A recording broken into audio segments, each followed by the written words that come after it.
উম্মে বাড়িরা ঢাকা থেকে আপনি প্রশ্ন করেছেন, আসসালামু আলাইকুম মুহতারাম মুফতি সাহেব, বাচ্চাদেরকে চেহারায় প্রহার করা নিষেধ হওয়ার ব্যাপারে কোনো সহিহ হাদিস বর্ণিত হয়েছে কি না? যদি বর্ণিত হয়ে থাকে তাহলে রেফারেন্স সহ হাদিসটি জানানোর অনুরোধ রইল।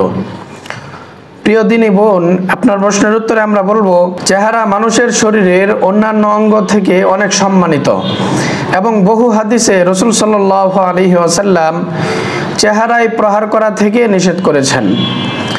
যেমন সহিহ বুখারী শরীফের 2559 নম্বর হাদিসে উল্লেখ রয়েছে, হযরত আবু হুরায়রা রাদিয়াল্লাহু তাআলা আনহু থেকে বর্ণিত, তিনি বলেন, রাসূলুল্লাহ সাল্লাল্লাহু আলাইহি ওয়াসাল্লাম ইরশাদ করেন, তোমাদের মধ্যে কেউ যখন গোলামকে প্রহার করে তখন সে যেন তার চেহারায় আঘাত করা থেকে বিরত থাকে। অনুরূপভাবে সহিহ মুসলিম শরীফের 2612 নম্বর হাদিসে বর্ণিত হয়েছে, রাসূলুল্লাহ সাল্লাল্লাহু আলাইহি ওয়াসাল্লাম বলেন, তোমাদের মাঝে কেউ যদি তার ভাইয়ের সাথে মারামারি করে তখন সে যেন তার চেহারায় আঘাত করা থেকে বিরত থাকে।